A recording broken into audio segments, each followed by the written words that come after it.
saw an advertisement for a can of olive oil called Al-Fayez, and I thought, hallelujah, eureka, I've done it, it's the right word, Al-Fayez. I made it slightly different and called it Al-Fayez because it's really the same word as Al-Fayez Antique Market. So we call it Al-Fayez, and then I looked up the meaning of Al-Fayez in Arabic, and there seems to be some dispute about, different people have different versions of it. But I think that the one I prefer, if I remember rightly, is, I think it's victory, something like that, I'm not sure. But anyway, I think it works very well because we have the main building, which is Al-Fayez Antique Market. Alfie was the name of my father. And Al-Fayez, that's the Arabic version of Al-Fayez.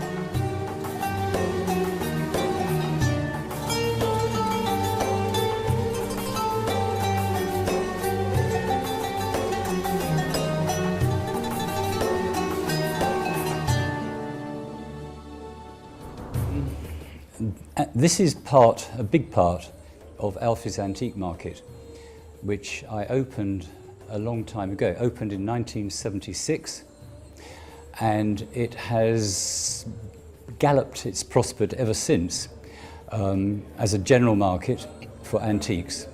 However, earlier this year, we reconstructed a big chunk of the building in order to accommodate 25, I think, specialist dealers who focused on Middle Eastern art and antiques.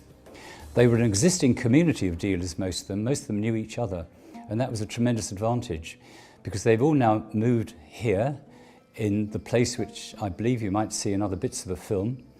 And it is quite fascinating because on the one hand, it's probably the largest collection of Middle Eastern art and antiques for sale anywhere in the country.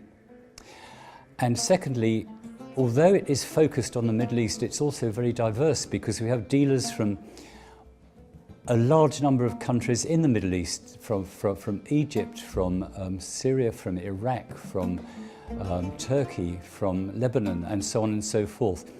And so it's both diverse and focused. It's sort of ideal situation.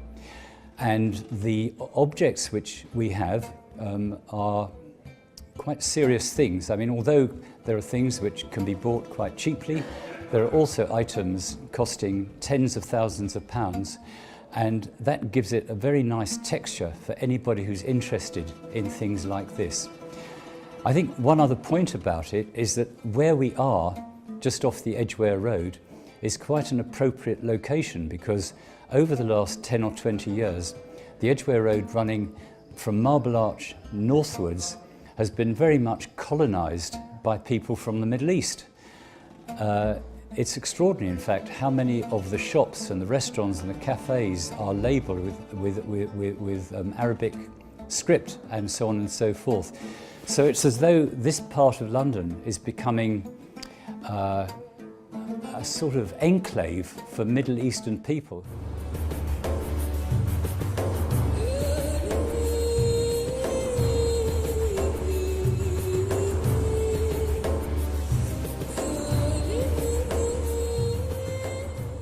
And what's happening in Al-Fayez is very specialised indeed, because here are dealers from the Middle East selling this whole range of art and artefacts and antiques, some of them going back 3,000–4,000 years.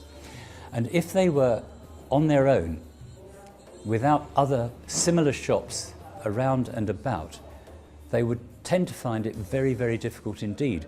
But by virtue of being together in a cluster, they benefit from a number of things. First of all, it's much more of a destination for people who are interested in these sort of commodities.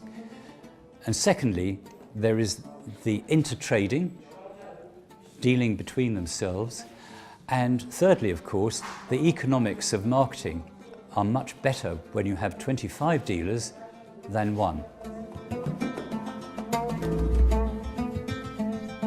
Over the last 15–20 years, there's been a tremendous influx of people from the Eastern Mediterranean, from the Middle East.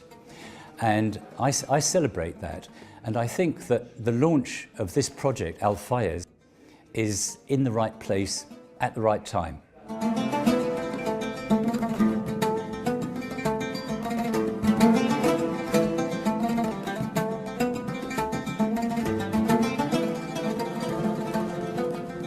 project here, Al-Fayez Antique Market, started a long time ago. It started in 1976. It's called Al-Fayez. Al-Fayez is my father. And originally, this whole building was a department store, and it was selling haberdashery. I doubt that there's an Arabic equivalent for the word haberdashery, but what it does mean is knitting wool, knicker elastic, and things of that nature.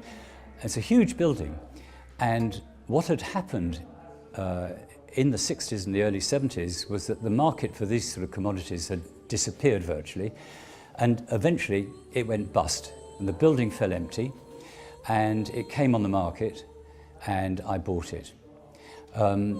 And I decided originally on quite a modest project that we would simply open the building on the ground floor, and only on Saturday, which is market day, because Church Street is a market. It had a royal charter dating back from 1836.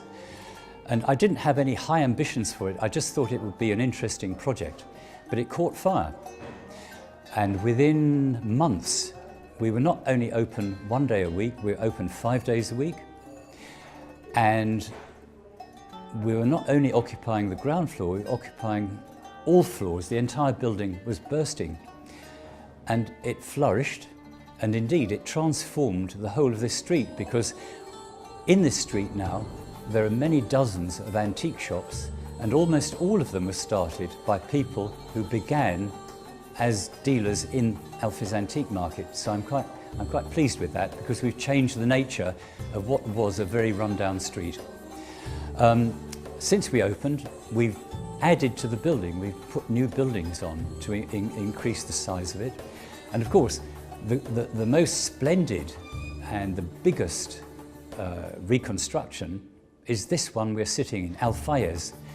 And what I've tried to do is to establish a setting in which there is a theme which is to do with the common parts, the lighting, this sculpture and this staircase made of glass, but at the same time with all the very individual characters of each of the shops occupied by each of the dealers.